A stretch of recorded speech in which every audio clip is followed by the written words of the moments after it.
Hey ladies and gentlemen, Richard Core Kenobi here. I'm back again for another review, and today we're going to be reviewing the OKKO and Captain Planet crossover. I've been looking forward to this so much. As you all know, I'm a huge Captain Planet fan. I am sporting my new Captain Planet t-shirt I just got in the mail today for this review. So yes, as I said, I've been looking forward to this since it was announced, and of course, this episode brought us back the original two voice actors from the show, Remembered Bradon and David Coburn. So yes, again, I was very excited for this, and so yes, but before I start, I just want to give a quick shout out and thanks to Cartoon Network, to the writers of this episode, and of course to Ian Jones-Quartey, and of course to Remembered Bradon and David Coburn, just everyone who worked on this episode. Thank you all so much for giving us a great episode, especially Ian, because he wanted to do this, and he is a huge fan of Captain Planet. So, Ian, if you're watching this, thank you so much, kind sir, and I hope you bring back Captain Planet in the future. So, yes, guys, with this being said, I'm going to be, of course, just giving you a review. I will be doing this in a non-spoiler because I know you all want to go into this fresh, so if you still have not seen this episode, I highly suggest you go watch it on Cartoon Network's app, or just go find another way to watch it. But please support this episode and support all of these great and talented people who put their heart and soul into this. So again, that would mean the world to everyone. Thank you.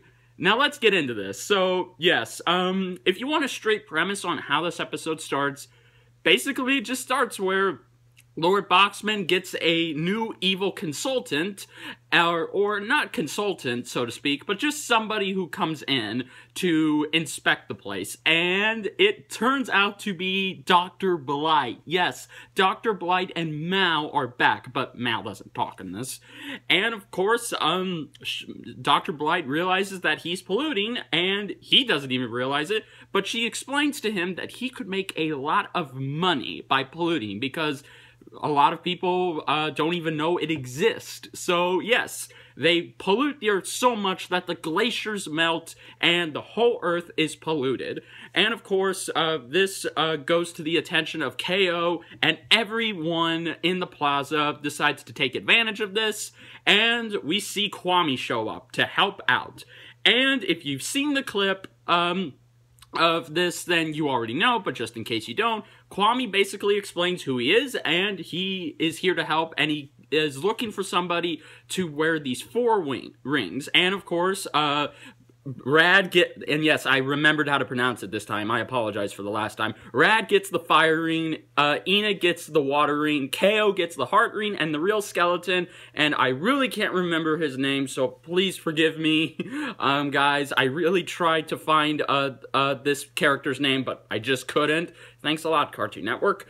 They get the wind ring, and then they summon and combine their powers to summon Captain Planet. So, yes, that's basically it. So how was this episode? Like, how was this crossover? Guys, I gotta tell you, from beginning to end, this crossover was amazing. As a Captain Planet fan, I was entertained. I felt like a little kid again, in the best ways possible, and I loved on how this episode felt like an episode of Captain Planet. It had everything from the original show, down to the tiniest detail, and I gotta commend the writers for taking the time to go back and watch old episodes, and of course for Ian being a huge fan that he is, just making sure this episode was pitch perfect, and it was pitch perfect. There is nothing I can say that's bad. There are some nitpicks, but that's just it. This was just an amazing crossover, and I could not have been more happy to see Captain Planet come back. And of course, you basically see everything from the original show in this. Now, I know a lot of you have questions on where are the Planeteers? Why is it just Kwame? There is an explanation, but it's not just a throwaway line. This explanation on why the Planeteers do not show up in this, it has a very, very well deep and serious meaning to why they're not in this. And whoever's decision this was, whether it was Ian's or the writers of this episode, whoever made this decision, bravo. Just, that was a very smart idea, and it really is something I'm happy they did, and they didn't cop out, and they didn't come up with a faulty explanation. They didn't even write them off. No, there is some serious meaning to why the Planeteers do not show up in this, and I will dare not spoil it, because you just need to go and watch the episode yourself. Out of respect for Ian and his hardworking team, please go watch this episode. So, yes. And now I know you guys want to know, how was Captain Planet? Like, did Captain Planet get enough screen time and presence in this? Absolutely. What I love about this crossover, unlike other crossovers recently, both shows get equal footing, no one show overshadows the other, and they're both treated as equals, and that's what I like. So when you finally do see Captain Planet, which isn't that long, he's Captain Planet. David Coburn fit back into the role like a glove, and to me, it's like Captain Planet never left, and even though I've grown up, Captain Planet is still the same, and again, I love that so much. And, of course, he made plenty of puns. They did not hold back on his cheesy puns. They went all in with it. And they even poked some holes at some of the villains and why they did what they did, which, again, I love. They're not afraid to poke holes at something they love, and that's what I love about it. Unlike Teen Titans Go and Powerpuff Girls when they crossed over, where everyone was where the Titans were just a bunch of jackasses. So, yes, and of course, hearing LeVar Burton as Kwame again, it was amazing. Again, it's like he fit back into the role like that. And just hearing his voice was simply amazing, and Kwame was always my favorite. And to see him and hear him again was amazing. I literally could not stop smiling. It brought so much nostalgia tears to my eyes. And thank you. Just thank you, LeVar Burton. Thank you, David Coburn, for coming back and doing this. Really, thank you. And, yes.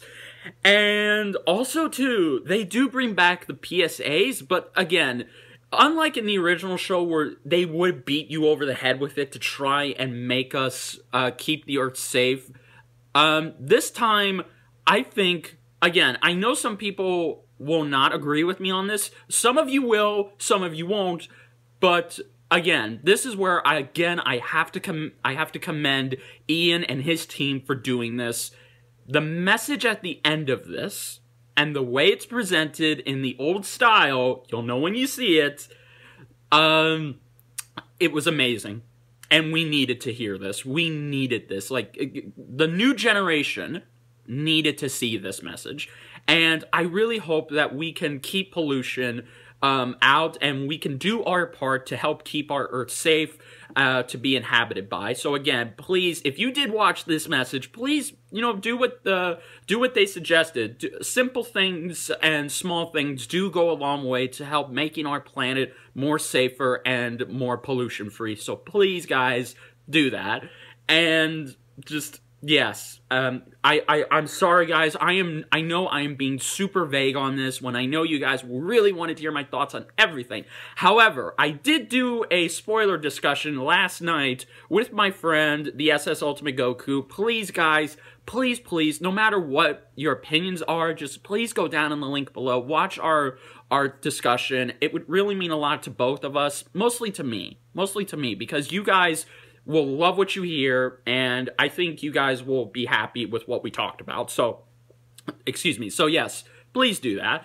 So, yes, guys, overall, was this the best crossover in OKKO? Yes. For its first crossover, this crossover was a home run.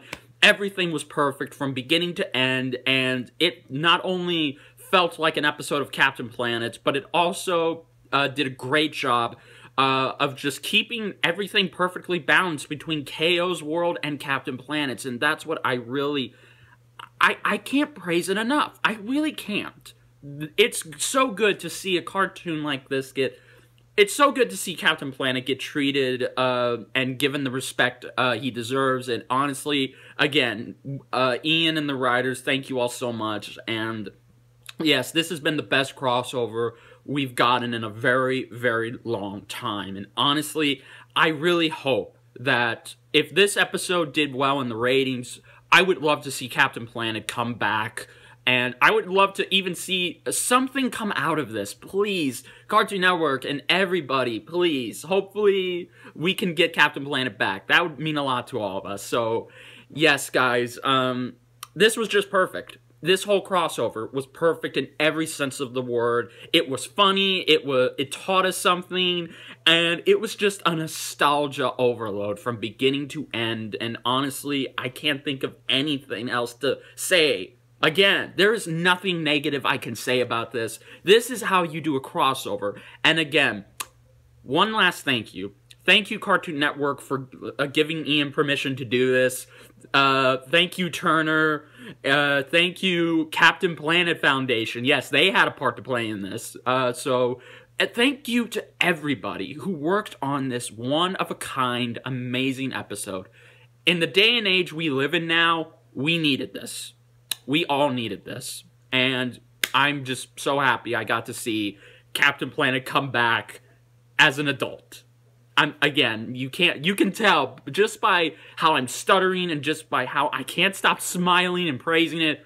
I did love this episode. So yes, if I had to give this a score, of course, it gets a 9.5 out of 10. If there's one thing I didn't like, is that it was over. I wanted more. I seriously wanted more of this, and hopefully we do get more. So yes, you know, thank you, everybody. I apologize. I couldn't be more vague. I apologize if I was being vague. I apologize if I wasn't able to go in depth. But I really do want you guys to go check this out. Please give this support. Like, please go watch this. If you've already seen it, let's talk about it down below. Yeah. So if you guys enjoyed this review and this little vague review, then please like, comment, subscribe, and let me know down below. What did you think of this? Did you watch it? Did you not? Have I inspired you to go watch it? Let's get a discussion going about it. And, you know, let's get I almost said Captain America. I can't stop that. Let's get Captain Planet back into the mainstream. So, again, guys, thank you so much for watching this. Thank you, Cartoon Network. Thank you, writers. Thank you, Ian Jones-Quartey. Thank you, David Colburn, LeVar Burton. Thank you to everybody who made this possible. And hopefully, guys, we get to see more of Captain Planet, and hopefully we can help protect the Earth. Because remember, guys, the power is yours. And until then, ladies and gentlemen, this is Richard Kenobi, as always saying, may the Force be with you, and I'll see you later. Goodbye, everybody.